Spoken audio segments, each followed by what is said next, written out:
coup, le rideau d'arbres s'effaça, dégageant la vue et laissant la place à de vastes pelouses d'un vert parfait. Au milieu de cet écrin surgit alors, majestueuse, l'architecture élancée du château de Avenir. Sweeney referma la porte du château dans son dos. Rien, pensa-t-il aussitôt, rien de remarquable.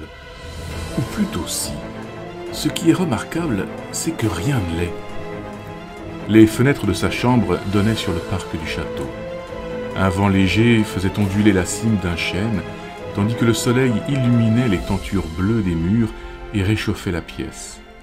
Quel bonheur d'être châtelain, se réjouit-il. Mais ce sentiment de plénitude ne dura pas.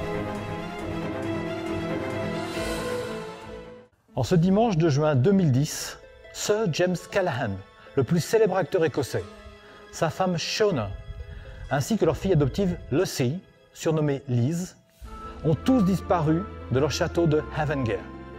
Il s'agit en réalité du château de Craiggiver, à l'ouest d'Aberdeen.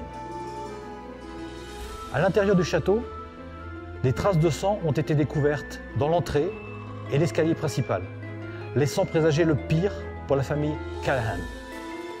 L'inspecteur Sweeney, qui déjeunait tranquillement à Aberdeen avec sa tante Midge, est envoyé sur place par le commissaire Wilkinson. À l'intérieur du château, ici même, l'attendent déjà le superintendant Rowling, son ancien instructeur à l'école de police, ainsi que Gordon Jeffreys, le majordome de Sir Callahan. Entrons et suivons l'inspecteur Sweeney.